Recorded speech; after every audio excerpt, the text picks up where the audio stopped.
actrice formidable. C'est elle qui est à l'origine de beaucoup de décors de pièces de théâtre. Elle est d'un... Installez-vous confortablement, regardons ensemble ce qui se joue en ce moment même sur nos écrans, un séisme feutré qui touche au cœur de notre mémoire collective.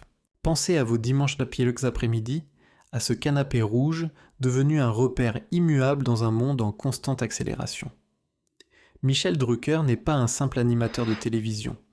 Pour vous, il est le gardien de vos souvenirs.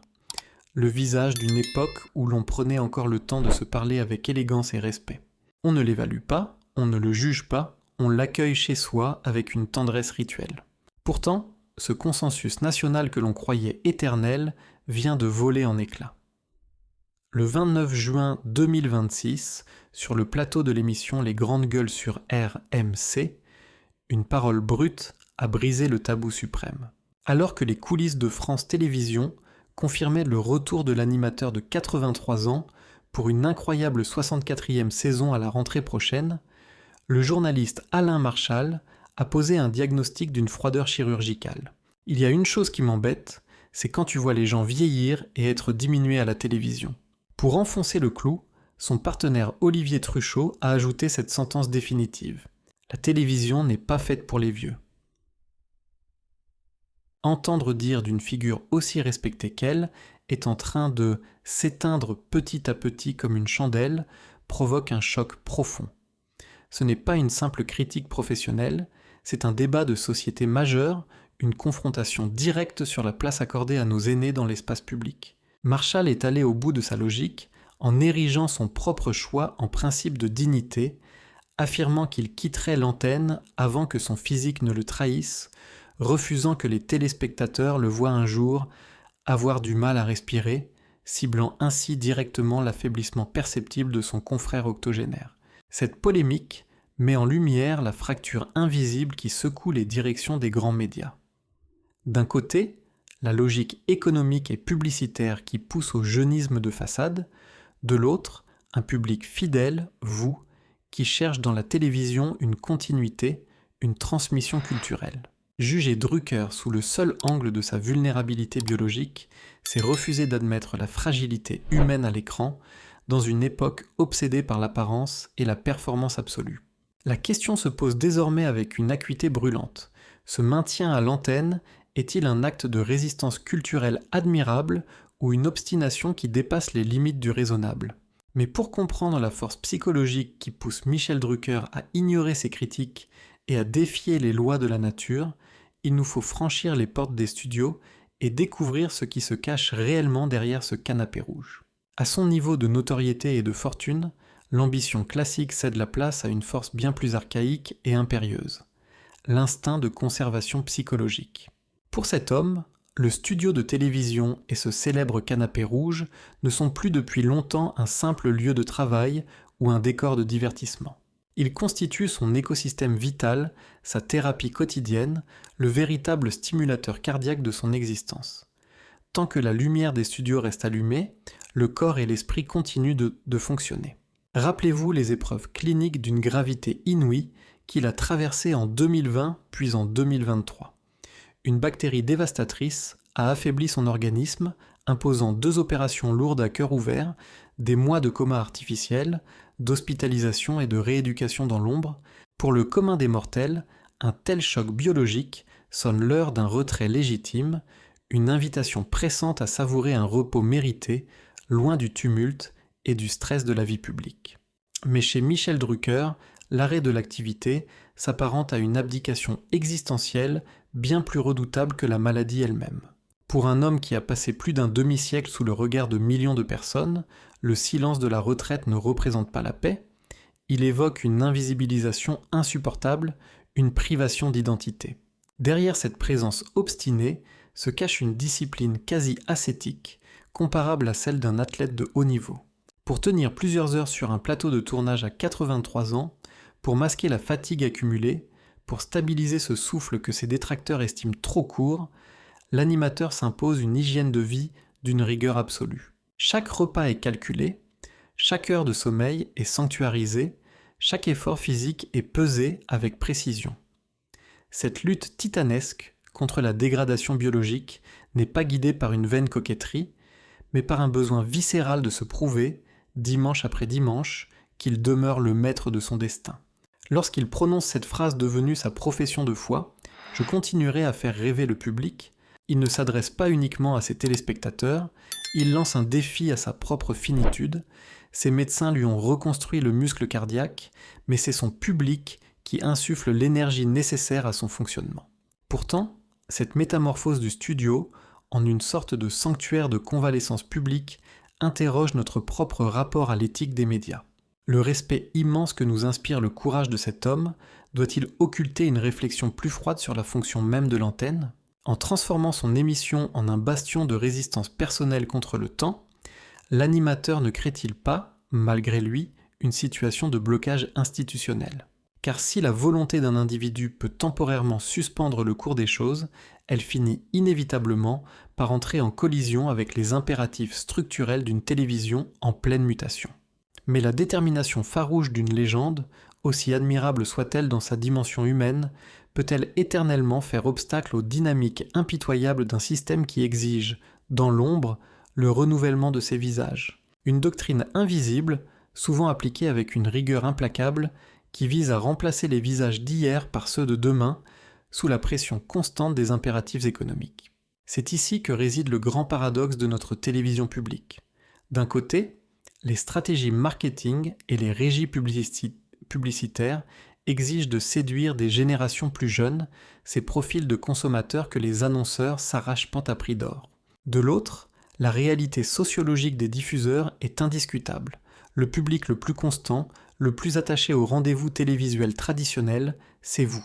Les hautes directions des chaînes se retrouvent alors face à une équation impossible, un véritable dilemme stratégique. Comment moderniser l'image d'un média sans trahir et abandonner sa base de téléspectateurs la plus fidèle ? Pour mesurer l'exception absolue que représente aujourd'hui Michel Drucker, il suffit d'observer le destin de ceux qui ont partagé son époque. Les couloirs de la télévision française sont hantés par les figures de titans qui se croyaient intouchables. Rappelez-vous de Julien Lepers, écarté du jour au lendemain de questions pour un champion en 2016 après 28 ans de loyauté et de succès ininterrompu au nom d'une volonté d'actualisation de la chaîne. Pensez à Claire Chazal, l'icône incontestée des week-ends de TF1 dont le départ a été scellé en quelques jours après 24 ans à la tête du journal télévisé le plus regardé d'Europe, ou encore à Patrick Sébastien en 2019, dont les divertissements populaires réalisaient des scores d'audience massifs, mais qui a vu ses contrats rompus parce que son univers esthétique était décrété en décalage avec les nouvelles orientations de la direction. Tous ces grands professionnels possédaient une immense popularité et une légitimité historique. Pourtant, le système institutionnel n'a manifesté aucune hésitation à acter leur mise à l'écart. Alors, la question devient presque provocante. Pourquoi lui ? Pourquoi Michel Drucker est-il le seul à échapper à cette politique d'éviction structurelle ? La réalité est que sa longévité est devenue sa propre armure. Au fil des décennies, il a su se rendre indispensable en développant une influence qui dépasse largement le cadre d'un simple contrat de travail. Drucker est devenu une institution culturelle, un diplomate du petit écran ayant côtoyé tous les chefs d'État et toutes les légendes du siècle dernier. Pour un dirigeant de chaîne, signer son arrêt de carrière, ce n'est pas seulement modifier une grille de programme, c'est prendre le risque politique de déclencher un mécontentement généralisé chez les téléspectateurs et de rompre un contrat moral historique. Cette protection unique engendre toutefois un isolement profond. L'animateur se retrouve aujourd'hui comme le dernier représentant d'un monde qui s'est progressivement éteint autour de lui. Il marche au milieu des souvenirs, entouré d'une équipe technique qui doit adapter chaque paramètre de production pour compenser sa fragilité.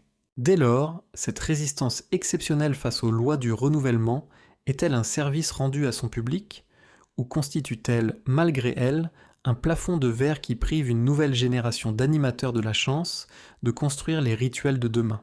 Au-delà des stratégies de couloir et des choix de programmation, cette confrontation médiatique révèle une fracture beaucoup plus profonde, un véritable affrontement de valeurs au sein de notre société.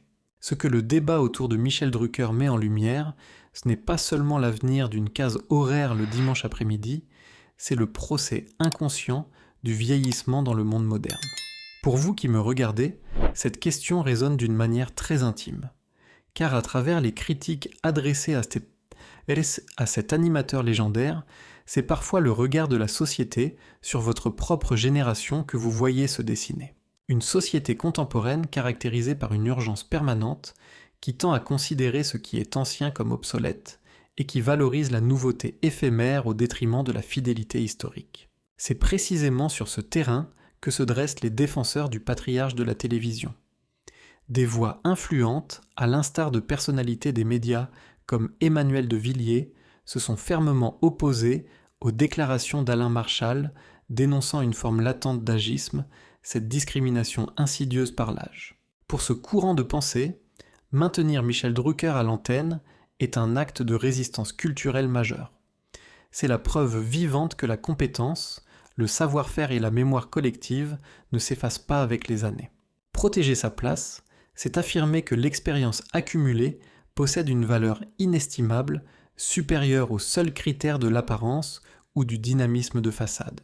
Pour une grande partie du public, voir cet homme chaque semaine est une confirmation rassurante que l'on peut avancer en âge tout en restant au cœur de la vie de la cité.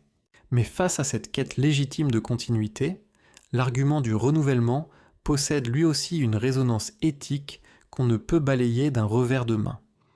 Lorsque les critiques évoquent la nécessité de savoir s'arrêter avant que le corps ne dicte sa loi, ils soulignent un principe de responsabilité envers l'avenir. Il existe, dans l'ombre de cette longévité exceptionnelle, une réalité structurelle plus silencieuse, celle d'une génération de professionnels de la communication, talentueux et arrivés à maturité, qui se retrouvent bloqués dans une éternelle salle d'attente. Ce plafond de verre institutionnel, maintenu par le statut d'icône considéré comme irremplaçable, pose la question de la transmission. Un arbre séculaire, aussi majestueux soit-il, ne risque-t-il pas d'intercepter toute la lumière et d'étouffer les jeunes pousses qui grandissent à son ombre ? Vous le voyez, le dilemme est complexe. Il oppose deux visions du respect. D'un côté, le respect dû au passé et à ceux qui ont accompagné nos vies, de l'autre, le respect dû à l'avenir et à ceux qui doivent réinventer les codes du média. C'est une tension éthique où chaque position dispose d'arguments d'une grande noblesse. La télévision doit-elle être le sanctuaire d'une stabilité rassurante ou le laboratoire du changement nécessaire ? La sensibilité du public se trouve écartelée entre le désir de préserver un repère affectif et la lucidité de reconnaître les impératifs du temps qui passe. Pourtant, au-dessus de cette guerre de principes et d'idées, plane une réalité matérielle et biologique que les artifices de la mise en scène ne parviennent plus tout à fait à dissimuler lors des tournages. Écartons un instant les théories managériales pour observer la réalité brute du plateau de tournage. Car au-delà des discours de bienveillance, vous qui suivez fidèlement ces rendez-vous dominicaux, vous possédez cette sensibilité qui ne trompe pas. Vous avez appris à décoder les moindres signes. Ce qui se joue sous nos yeux n'est plus de l'ordre du grand spectacle, mais se niche dans des détails d'une infinie subtilité, des micro-indices que l'œil averti capte immédiatement. Une respiration un peu plus lourde entre deux transitions, un silence qui s'étire d'une fraction de seconde de trop, une silhouette légèrement plus statique, ou une main qui se pose avec insistance sur le rebord du canapé pour accompagner un effort de concentration. Certes, l'ingéniosité des techniques de réalisation modernes permet de faire des miracles. Les enregistrements séquencés, les montages minutieux et les jeux d'éclairage sophistiqués s'unissent pour lisser les aspérités du temps et préserver l'illusion d'une énergie intacte. Mais le public n'est pas dupe.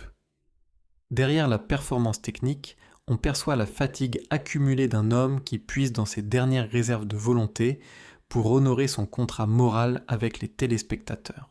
C'est précisément ce diagnostic que posait Alain Marchal lorsqu'il évoquait le malaise de voir un professionnel de ce calibre avoir du mal à respirer à l'antenne.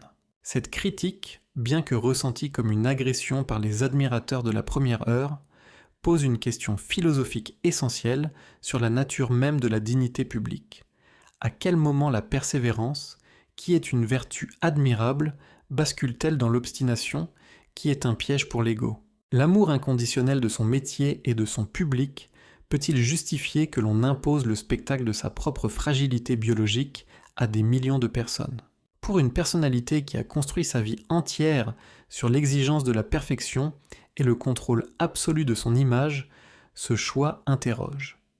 Il y a une forme de tragédie intime dans cette résistance, le refus d'accepter le deuil de sa propre puissance médiatique. L'antenne agit comme un stupéfiant psychologique.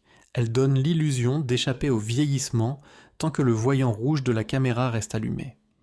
Mais ce combat contre l'inexorable a un coût pour le téléspectateur. Est-il juste d'imposer à ceux qui vous ont aimé au sommet de votre gloire le témoignage hebdomadaire de votre déclin? N'est-ce pas, d'une certaine manière, faire peser sur le public le poids d'une fin de règne que l'on refuse d'affronter dans l'intimité? Le respect de son propre mythe devrait parfois commander de savoir s'effacer pour laisser intacte l'image de l'âge d'or. Car lorsque la fatigue physique menace d'altérer la perception d'une carrière exemplaire, le risque ultime n'est plus seulement de faire la saison de trop, mais de modifier profondément la nature du souvenir que l'on laissera dans l'esprit des générations futures. Cette réflexion sur l'empreinte finale qu'un artiste laisse derrière lui nous conduit précisément à observer les leçons de l'histoire culturelle, là où d'autres géants ont eux aussi dû affronter ce moment de vérité face au miroir du temps. L'histoire culturelle est jalonnée de ces fins de règne grandioses mais crépusculaires, où la passion absolue pour son art finit par l'emporter sur la froide raison. Ce dilemme auquel Michel Drucker est aujourd'hui confronté n'est pas unique, il est le propre des géants. Souvenez-vous des dernières années de Frank Sinatra. Lorsque la voix de The Voice a commencé à vaciller, à perdre de sa superbe et à chanter faux sur les scènes de Las Vegas, le public n'a pas ressenti de la colère.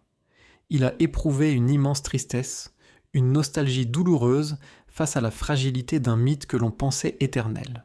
C'est précisément ce sentiment de profonde gêne qu'évoquait Alain Marchal lorsqu'il osait la comparaison avec le chanteur Renaud.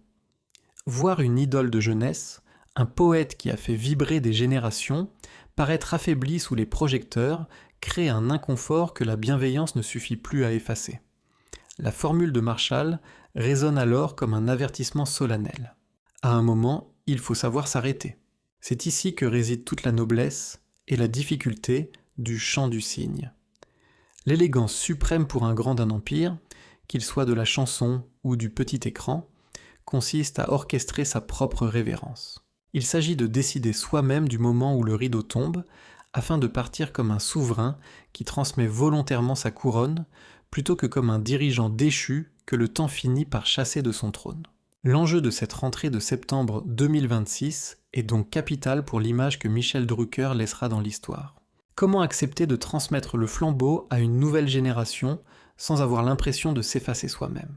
Le combat de Michel Drucker est le miroir de nos propres appréhensions face à la retraite, face à l'inactivité et face au regard des autres. En refusant de quitter le plateau, il s'accroche à ce qui le maintient debout, mais il prend aussi le risque de fragiliser son immense héritage. Alors que les lumières de cette analyse se tamisent, la décision finale n'appartient ni aux dirigeants de chaîne, ni aux critiques de radio, mais bien à vous, les gardiens de sa longévité. C'est ici que notre réflexion se termine, mais le débat, lui, ne fait que commencer dans l'espace public. Je vous pose la question, à vous qui partagez cette mémoire collective. Michel Drucker doit-il faire de cette 64e saison son chef-d'œuvre d'adieu et passer la main? Ou estimez-vous que sa présence est un droit inaliénable qui doit durer tant que son souffle le lui permet? Votre avis est précieux, alors exprimez-vous avec le respect que mérite cette immense carrière dans la section des commentaires ci-dessous. Si cette analyse approfondie et sans concession vous a apporté un éclairage nouveau sur les coulisses de notre télévision, manifestez votre soutien.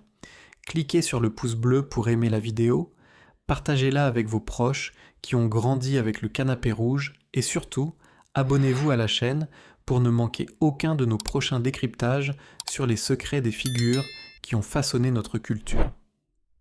Activez la cloche des notifications. Prenez soin de vous, restez curieux et à très bientôt pour une nouvelle histoire.